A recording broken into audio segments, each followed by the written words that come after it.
ये बहुत पुरातन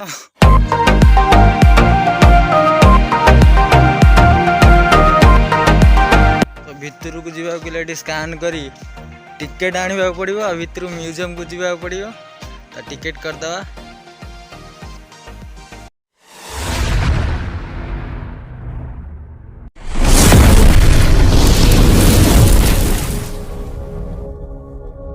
जय जगन्नाथ नमस्कार। तो आउ एक फ्रेश ब्लॉग वीडियो को आपको स्वागत जनाऊँगी। तो आज आम जाऊँ आ गोटे सुंदर लोकेशन को। तो से लोकेशन आप देखिए बहुत खुशी हे। तो चलते से लोकेशन को जीवा आपण मैंने एंजॉय करेंगे तो मुझे एंजॉय करी। तो चलते जीवा।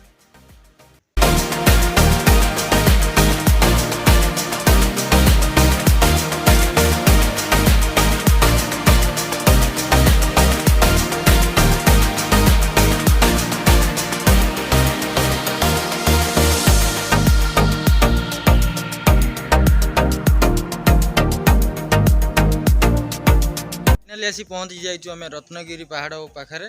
तो चलते जीवा भितर को। भितर को जीवा पूर्व ये टिकेट हुए तो म्यूजियम जावा पड़ो ना टिकेट करा पड़ो। तो चलते टिकेट करवा भितर को जीवा और देखा म्यूजियम कौन कौन अच्छी। तो चलते जीवा।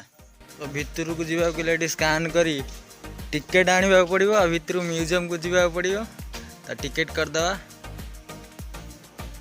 और फाइनाली टिकेट कर नहीं छु। तो टिकेट ये हुए टिकेट कर नहीं छु। चलते भितर को जीवा।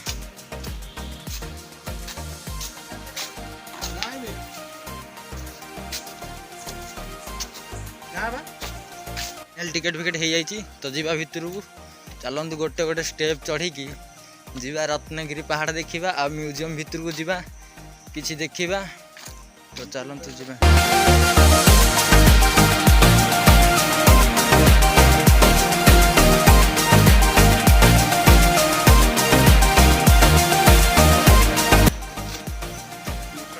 तो बहुत पहाड़ चढ़ा पर आसी पहुँच जाइए पहाड़ ऊपर।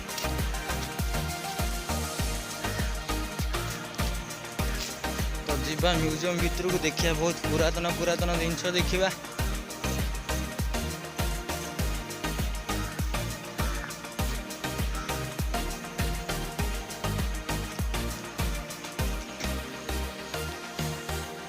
ये पत्थर रे छोट छोट भगवान को मूर्ति सब है। तो ये सब पुरातन दिन। तो आहरी किसी आगू को अच्छी चलते जीवा आगू को।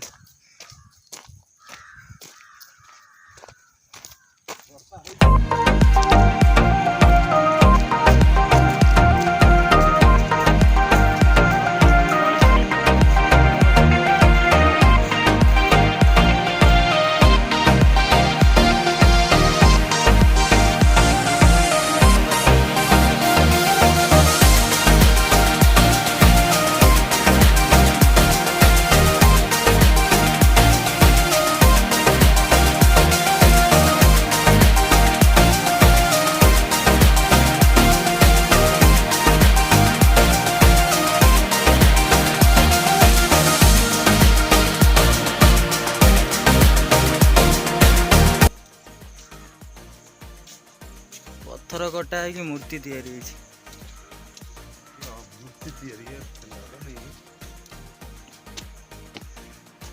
तो ये हूँ पहाड़ ऊपर तो बुद्ध देव मूर्ति अच्छी। तो भितर को जीवा और मूर्ति देखा। तो चलते जीवा देखा। बहुत पुराना घर द्वार ये।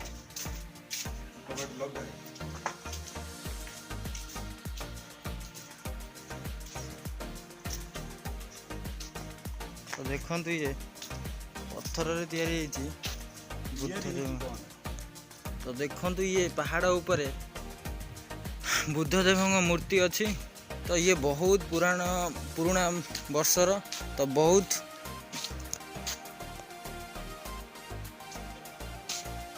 ये बहुत वर्षर मूर्ति सबू।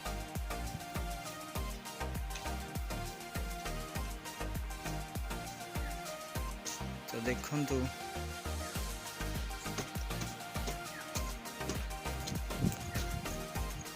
तो एवढू आपन को पूरा नजर देखै दउची देखंतु। ये हूँ रत्नगिरी पहाड़ ऊपर बुद्धदेव मूर्ति थिबा जगह।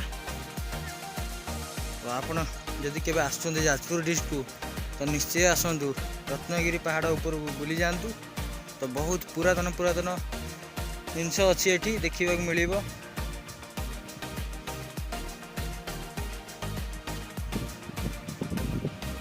तो चलतु तौक जा देखा बुद्धदेव मूर्ति।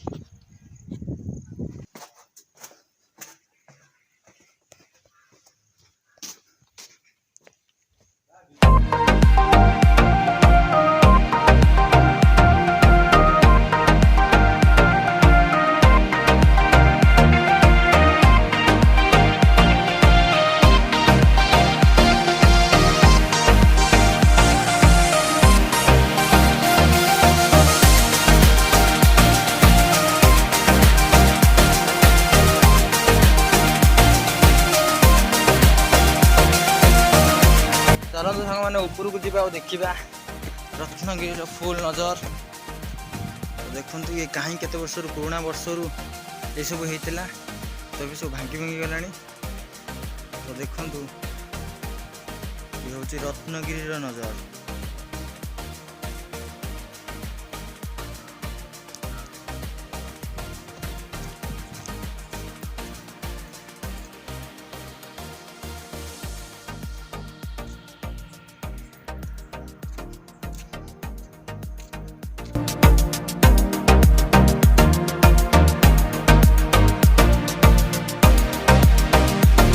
बुद्धदेवर प्रतिमूर्ति तो देखिले। तो चलन जी आउ गोटा पहाड़र ऊपर आउ गोटे मंदिर अच्छी से मंदिर बुली देखा।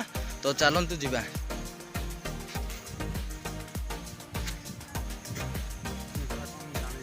बहुत पुराना वर्षर मंदिर।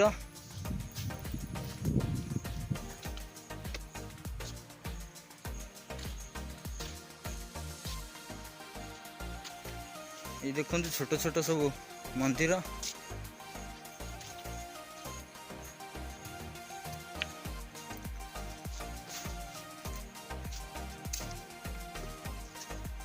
ये बहुत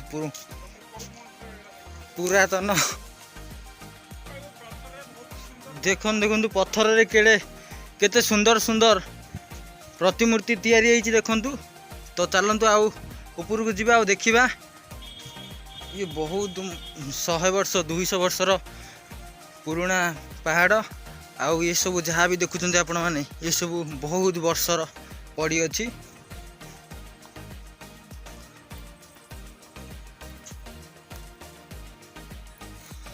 तो ये आपण मैंने देखिपे छोट छोट पहाड़ आठी गोटे जगन्नाथ मंदिर बोधे अच्छी। तो मंदिर भितर पाख पाखक जीवा टिके।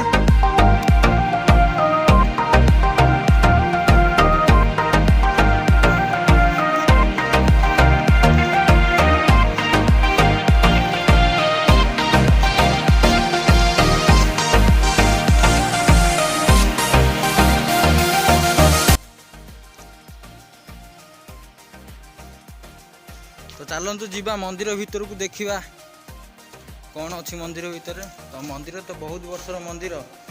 तो तैयारी बोधे ये प्रतिष्ठा है ना। तो कहीं ना भीतर। तो ये सब इटा कि पत्थर कि सीमेंट लगी बहुत बड़ बड़ पत्थर रे तैयारी होती। तो ये बहुत वर्षर आमे माने तो पहाड़ बुली देखिले।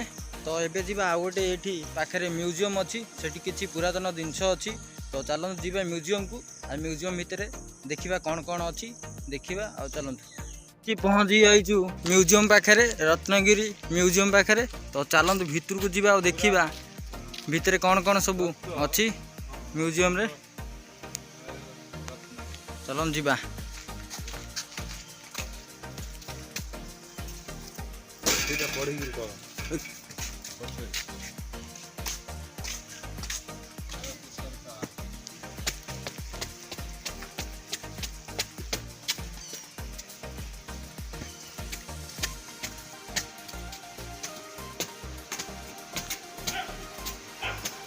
टिकेट हो गला। एठी भी भितर को आसवा गले टिकेट करबा पड़े। तो टिकेट हो गला तो ये चलतु तो म्यूजियम भितर को आस पहुँची गलु तो चलते भितर को जावा देखा म्यूजियम कौन कौन अच्छी तो देखु बुद्धदेव मूर्ति अच्छी आहरी भी केते पुरातन पुरातन जिनस अच्छी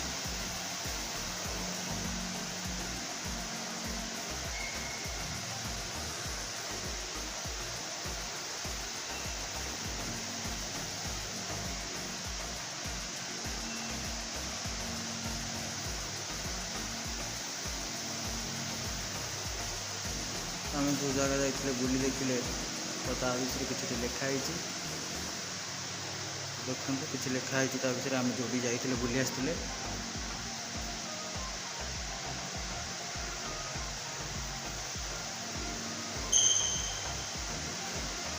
ये हूँ म्यूजियम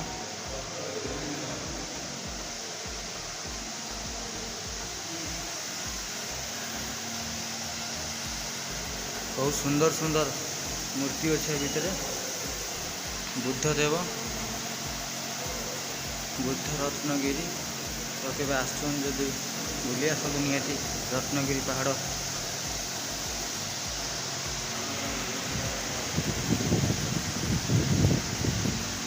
देखा जाइए बुद्धदेव का हाथ केते प्रकार डिफरेंट डिफरेंट टाइप रहे तो ये टोटाल देखा जाइए बहुत बढ़िया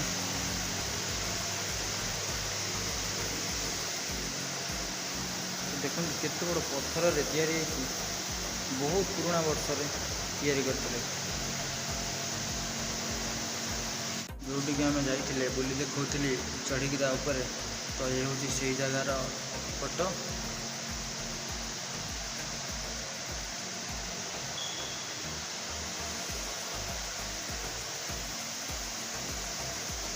देखिले तो चलते जावा ऊपर को देखा आ कौन कौन अच्छी सब गैलरी नंबर 3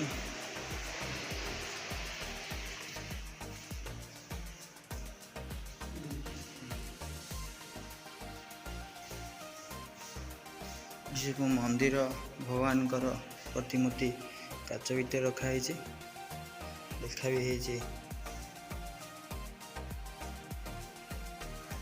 केते छोट गणेश प्रतिमूर्ति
गैलरी नंबर 4 को जीवा देखा ये आउ कौन कौन मूर्ति सब अच्छी तो ये सब अस्त शस्त्र अच्छी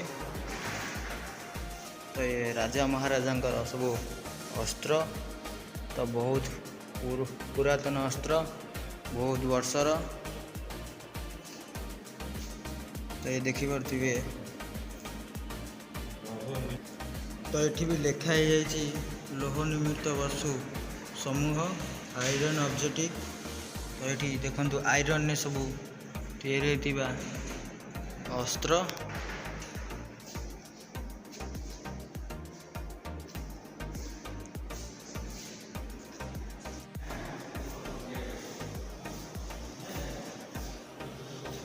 तो ये सब लिखाई चित्र विचित्र नाम ये लिखाई 1 नंबर कौन 2 नंबर कौन या कौन कह जाए तो लिखाई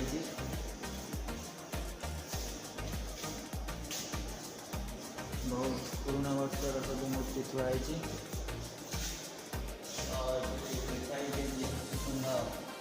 ପାତ୍ର ଦେବୀ ପ୍ରତିମା ଏଠି ସବୁ ଅଛି। ତ ମସ୍ତକ ଗଣେଶ ସବୁ ଏଠି ଅଛି। ଦେଖନ୍ତୁ ଏଠି ସବୁ ଲେଖା ହେଇଯାଇଛି ଅତି ସୁନ୍ଦର ସେଠି ଏକ ନମ୍ବରରେ ପାତ୍ର ଲେଖା ହେଇଛି। ବହୁତ ଛୋଟ ଛୋଟ ପ୍ରତିମୂର୍ତ୍ତି ଏ ବହୁତ ବର୍ଷର 100-200 ବର୍ଷର ପ୍ରତିମୂର୍ତ୍ତି ମ୍ୟୁଜିୟମରେ ରଖାଯାଇଛି।